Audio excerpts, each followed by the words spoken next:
जिस पर फर्नन अपनी आंखें बंद कर रिलैक्स करते हुए कहता है, ये फ्यूचर इन्वेस्टमेंट है। हाइड कंफ्यूज होकर पूछता है, फ्यूचर के लिए? फर्नन कहता है, हाँ, कुछ उसी टाइप का। और फिर बटलर हाइड कहता है, क्या लाइटनिंग का साइड इफेक्ट फिर से शुरू हो गया? लेकिन फर्नन कुछ नहीं कहता, बस मन ही मन सोचता है, ब्यूटीफुल। एंड आर्मियन गलत नहीं था। ल्यूना बरसेफ की स्पोर्ट्समैनशिप लाइटनिंग जैसी तेज थी और हर मूव में एक नोबल एलिगेंस थी। अब समझ आया कि फादर बरसेफ की सीक्रेट स्वॉर्ड टेक्निक के लिए इतने डेस्परेट क्यों थे। और सबसे ऊपर ल्यूना वाकई में टैलेंटेड है। तभी बटलर कहता है, मैं आपके काफी डिसीजन को समझ लेता हूं यंग मास्टर, लेकिन इस बार सच में कुछ समझ नहीं आया। लेकिन फर्नन उसकी बात इग्नोर करता है, अपने ही थॉट्स में खोया हुआ होता है। वो मन ही मन सोच रहा होता है, तो फिर ल्यूना कभी टॉप स्टूडेंट क्यों नहीं बन पाई? क्या उसका गियर कमजोर था? बटलर इरिटेट होकर जोर से कहता है, यंग मास्टर। इससे फर्नन अपने थॉट से बाहर आता है और फिर बटलर पूछता है, आप ड्यूक को क्या बताएंगे? बरसेफ की सीक्रेट स्वॉर्ड टेक्निक तो उनकी पुरानी ऑब्सेशन रही है। जिस पर फर्नन कैजुअली कहता है, वो जब मैंने स्टार्ट किया था तब तो कुछ खास नहीं सोचा था, पर अब थोड़ा टेंशन हो रहा है। क्या लगता है फादर मुझे एक्सम्यूनिकेट कर देंगे? बटलर कहता है, एक्सम्यूनिकेट? नहीं, वो तो शायद सीधे मार ही देंगे आपको। ये सुनकर फर्नन घबरा जाता है और मन ही मन कहता है, मुझे नहीं लगा था कि सिर्फ उनकी मेहनत पर पानी फेरने से वो मुझे लिटरली मार देंगे। सीन कट होता है। दोनों बरसेफ इंसिडेंट के बारे में एक लेटर लिखने का फैसला करते हैं और उनके रिप्लाई का वेट करने लगते हैं। फर्नन सोचता है, मैं इमेजिन कर सकता हूं फादर को गुस्से से बेहोश होते हुए या चिंता में डूबे हुए, पर मैंने अपने आप को डिस्ट्रैक्ट रखने की पूरी कोशिश की। कुछ दिनों बाद फाइनली एक रिप्लाई आता है। फर्नन लेटर पकड़ के थोड़ा एंशियस फील करता है और बटलर से कहता है, रिप्लाई तो एक्सपेक्टेड टाइम से जल्दी आ गया। वही बटलर रोते हुए कहता है, फाइनली आ गया। जो देख फर्नन पूछता है, क्या फादर ने तुमसे अलग से कुछ कहा है क्या? बटलर कहता है, नहीं। फर्नन पूछता है, तो फिर इतना ओवर ड्रामेटिक एक्सप्रेशन क्यों? बटलर कहता है, क्योंकि मुझे लगता है जो मेरा आखिरी दिन हो सकता है आपकी सर्विस में। यह सुनकर फर्नन अनॉयड होकर कहता है, जीसस ऐसा मत बोलो। फिर वो सोचता है, ये मेरा एक्सम्युनिकेशन का रीजन नहीं हो सकता, मैं तो एंट आर्मियन की वजह से एक्सम्युनिकेट होऊंगा, क्योंकि प्रोफेसी के हिसाब से मैं एक डीमन से हाथ मिलाऊंगा। वही बटलर अपनी नौटंकी में लगा होता है। वो रोते हुए कहता है, मेरे पुराने दोस्त गुड बाय। लेकिन फर्नन उसकी ओवर एक्टिंग इग्नोर करते हुए सोचता है, वैसे भी इस इंसिडेंट का डीमन से कोई लेना देना भी नहीं है, तो सब कुछ ठीक ही होगा। लेकिन तभी वो लेटर ओपन करता है। उसमें लिखा होता है, तुम पर एक डीमन का कब्जा हो चुका है, इवन पैलेनबर्ग। ये पढ़कर फर्नन एक इरिटेटेड स्माइल के साथ कहता है, हाइड, मुझे तुरंत फादर के पास जाना पड़ेगा। बटलर शॉक में रोते हुए कहता है, पर क्यों? क्या लिखा है उन्होंने?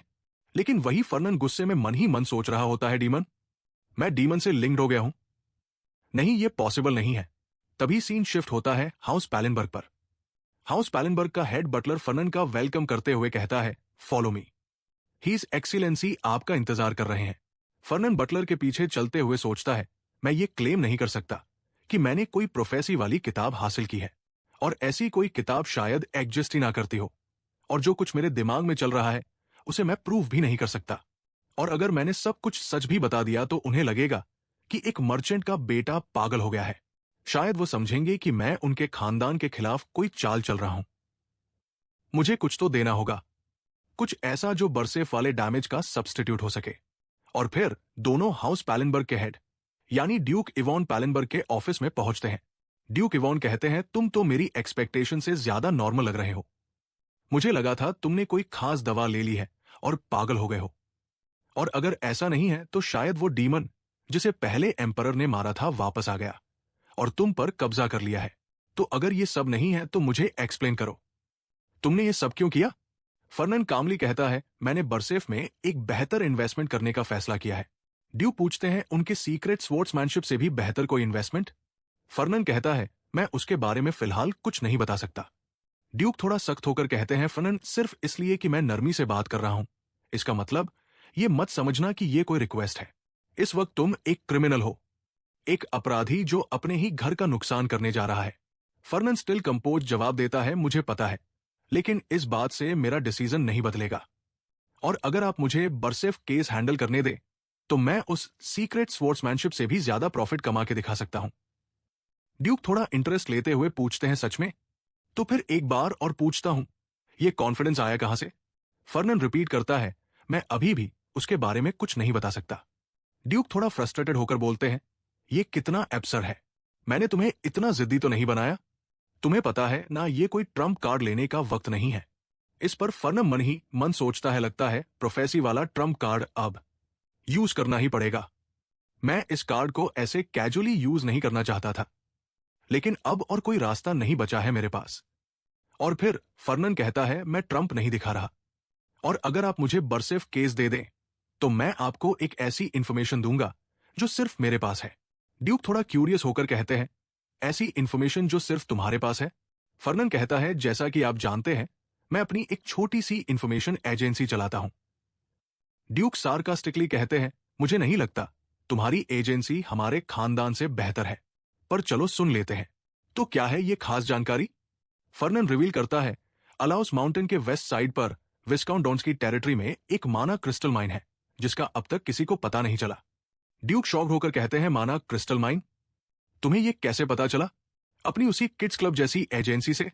फर्नन मुस्कुराते हुए कामली कहता है, बच्चे मिट्टी खोदते हुए कभी कभी छुपे हुए कॉइन्स भी निकाल लेते हैं।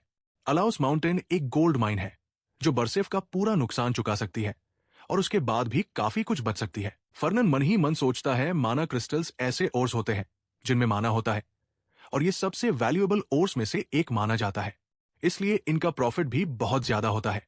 लेकिन अलाउस माउंटेन वाले माना क्रिस्टल माइन का सिर्फ छोटा सा मेंशन था प्रोफेसी में, कोई डिटेल्स नहीं थी। और क्योंकि अभी तक वो कंफर्म नहीं हुआ है, मुझे भी नहीं पता कि वो कितना बड़ा है, पर इतना तो जरूर है कि मैं थोड़ा वक्त खरीद सकूं। फिर फर्नन ड्यूक इवॉन से कहते हैं, डोन्स विस्काउंट फैमिली की मर्चेंट शिप एक टाइफून के कारण डूब गई है। अब उनकी फाइनेंशियल कंडीशन बहुत खराब है। मुझे लगता है ये परफेक्ट चांस है इस सिचुएशन का फायदा उठाने का और किसी तरह से उस माना माइन तक पहुंचने का। और फिर वो मन ही मन सोचता है, वैसे भी अगर उन्हें प्रोफेसी के बारे में पता चलने ही वाला है, तो मैं बस जितना डिले कर सकता हूं उतना कर लूं। तभी ड्यूक कहते हैं, अगर जो तुम कह रहे हो वो सच है, तो हम उस लॉस को वाकई कवर कर सकते हैं जो तुम्हारी वजह से हुआ। लेकिन पहले हमें इस बात की कंफर्मेशन चाहिए। हमें थोड़ा वक्त लगेगा, इसलिए तब तक तुम एकेडमी वापस जाकर अपनी स्टडीज पर ध्यान दो। हम तुम्हें दोबारा बुलाएंगे जब हमें रिजल्ट्स मिल जाएंगे। फर्नन कहता है, मैं समझ गया, और फिर वहां से जाते हुए मन ही मन कहता है, ये थोड़ा वक्त दे गया, पर इस प्रोसेस ने मेरी जिंदगी के कुछ साल छीन लिए। लेकिन जाते जाते ड्यूक उसे रोकते हैं। फर्नन एकदम घबरा जाता है, पर खुद को संभालते हुए कहता है, यस फादर। लेकिन मन ही मन सोचता है, अब क्या हुआ? मैंने तो सोचा अभी के लिए छोड़ रहे थे। लेकिन ड्यूक अचानक आउट ऑफ द ब्लू कहते हैं, तुम वैसे भी यहां हो तो क्यों ना हम दोनों साथ में डिनर करें। यह सुनकर फर्नन बस ओके कहकर रूम से निकल जाता है। फर्नन के जाते ही ड्यूक अपने बटलर से कहते हैं, मैं तुमसे थोड़ा निराश हूं। ब्लैक टर्टल्स भी वो इंफॉर्मेशन नहीं ढूंढ पाई जो फर्नन ने ढूंढ ली। ब्लैक टर्टल्स हाउस पैलेंबर्ग की सीक्रेट इन्फॉर्म एशियन यूनिट है। बटलर पोलाइटली कहता है, मैं माफी चाहता हूं योर एक्सीलेंसी, हम एप्रोप्रिएट एडजस्टमेंट्स करेंगे। ड्यूक कहते हैं, उन पे ज्यादा हार्श मत होना।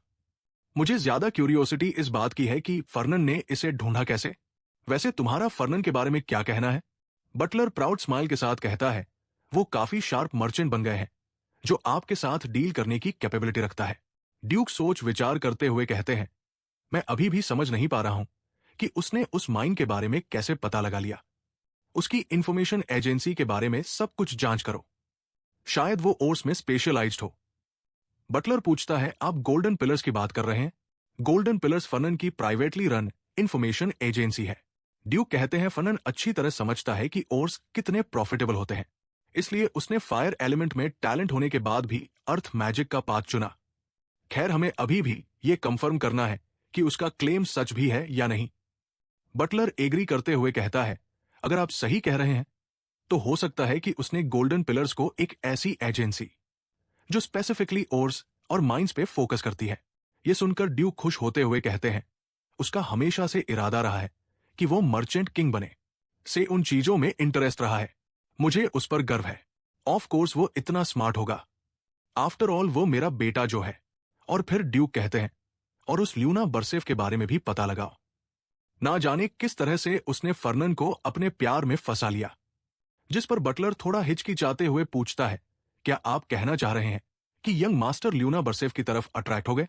तब ड्यूक कुछ डॉक्यूमेंट्स बटलर को देते हुए कहते हैं, फर्नन उस टाइप का इंसान है जो सिर्फ किसी सॉलिड वजह से इन्वेस्ट करता है, और अगर उसके पास कोई वजह होती है तो वो जरूर बताता।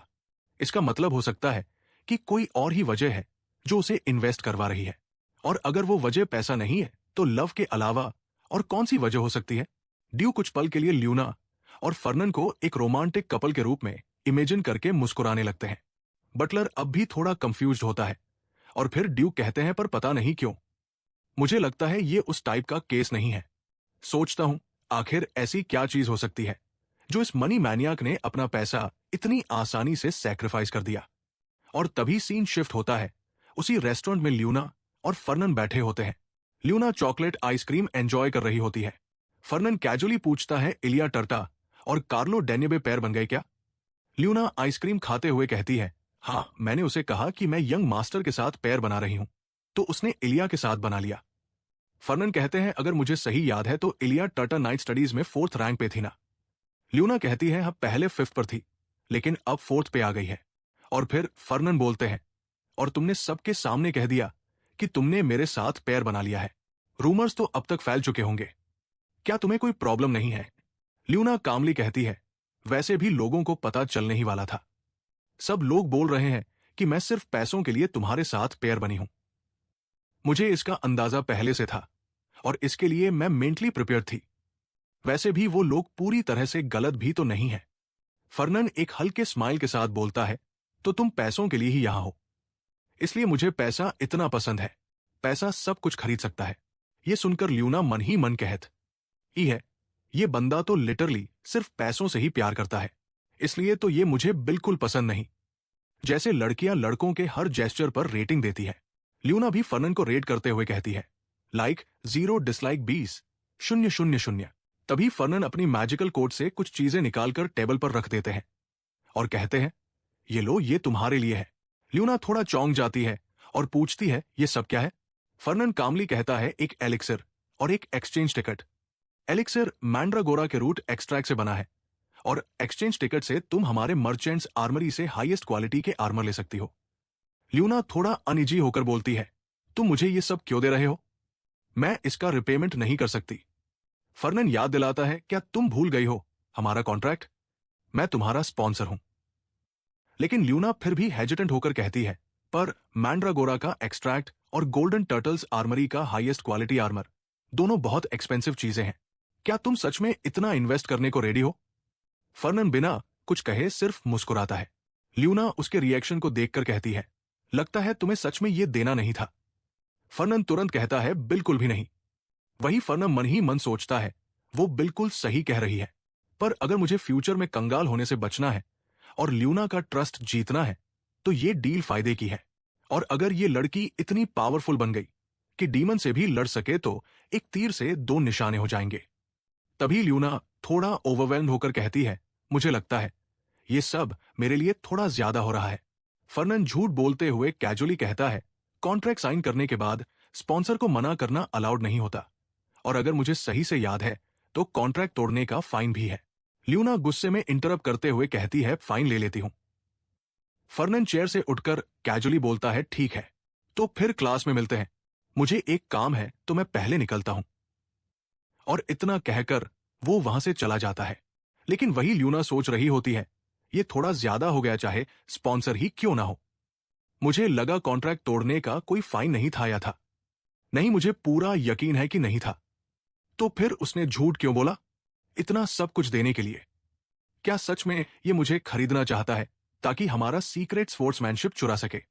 पर चाहे जितनी भी कोशिश कर ले, एंड में उसके हाथ कुछ भी नहीं लगेगा। और तभी सीन शिफ्ट होता है एकेडमी में।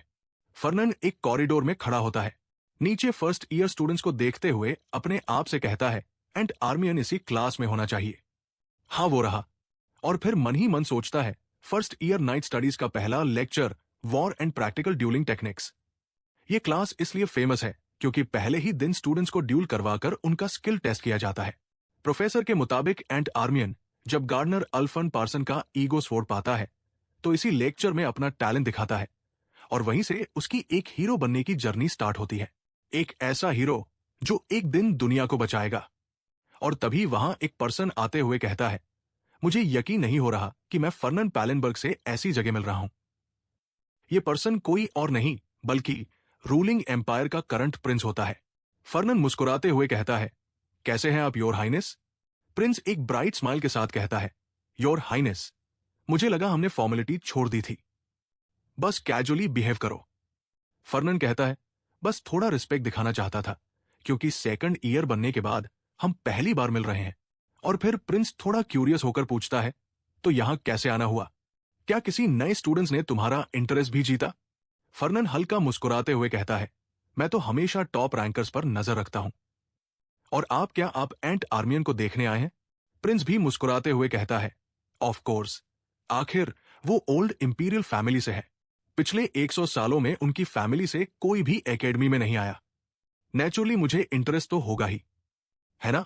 यह सुनकर फर्नन उसकी तरफ देखते हुए मन ही मन सोचता है रुडगर स्क्वावेन। स्क्वावेन इंपीरियल फैमिली का सेकंड प्रिंस जो अभी एम्पायर पर राज कर रही है। पिछली 3 जनरेशन से यही लोग एम्पायर को रूल कर रहे हैं। इनकी ब्लड लाइन आर्मियन फैमिली से जुड़ी हुई है। पहले और अब के इंपीरियल फैमिली के बीच का रिश्ता काफी कॉम्प्लिकेटेड है। रुडगर अथॉरिटी पे ज्यादा इंपॉर्टेंस देता है क्योंकि वो चाहता है कि स्क्वावेन इंपीरियल का राज जारी रहे। इस वजह से एंट आर्मियन का एग्जिस्टेंस, जिसके पास लेजिटिमेट रॉयल ब्लड है, उसके लिए एक थ्रेट बन गया है। तभी रुडगर कैजुअली कहता है, मुझे लगता है वो भी एंट आर्मियन के लिए ही आया है। फर्नन पूछता है, कौन? रुडगर कहता है, वेरियन कैल ब्रूडन नाइट स्टडीज में सेकंड रैंक के साथ इनरोल हुआ है। वेरियन क्राउन प्रिंस की पोजीशन लेना चाहता है, स्पेशली अब जब आर्मियन फैमिली ऑलमोस्ट खत्म हो चुकी है। शायद इसीलिए वो एंट को तब से घूर रहा है। फर्नन मन ही मन सोचता है, वेरियन कैल ब्रूडन, तो ये है वो इंटरेस्टिंग। क्या यहीं पर रुडगर और वेरियन की मुलाकात होती है? हर हीरो की स्टोरी में एक विलेन होता है जिसे हरा के हीरो स्ट्रांग बनता है, और एंट आर्मियन की कहानी में वो विलेन वेरियन कैल ब्रूडन है। और तब नैरेटर के थ्रू हमें पता चलता है, प्रोफेसी के मुताबिक फ्यूचर में करंट प्रिंस रुडगर के कहने पर वेरियन एंट आर्मियन को डिस्ट्रॉय करने की कोशिश करता है। इसी प्रोसेस में वो उसकी स्टोरी का विलेन बन जाता है। तभी नाइट प्रोफेसर अनाउंस करते हैं, नेक्स्ट एंटो वर्सेस एंट आर्मियन। वही दूसरी तरफ फर्नन सोच रहा होता है, रुडगर स्क्वावेन और उसका पोन वेरियन कैल ब्रूडन दोनों विटनेस बन रहे उस मोमेंट के जहां से एंट की हीरो जर्नी स्टार्ट होती है। शायद ये भी डेस्टिनी का हिस्सा है। कितना इंटरेस्टिंग है। अब वक्त आ गया है प्रोफेसी को कंफर्म करने का। और तभी प्रोफेसर कहते हैं, मैच शुरू करो। प्रोफेसी के मुताबिक विनर एंट आर्मियन होता है। ऑडियंस चीयर करती है, एंट जीत गया। एंट ने एंटो को हरा दिया। और यहीं से एंट आर्मियन का नाम स्टूडेंट्स और प्रोफेसर के बीच वायरल होने लगता है। और फिर फर्नन एक डेंजरस स्माइल के साथ मन ही मन कहता है, क्या यह प्रोफेसी प्रूव करेगी कि एंट में इन्वेस्ट करना मेरा सही डिसीजन था? और इसी ड्रामेटिक मोमेंट के साथ चैप्टर 5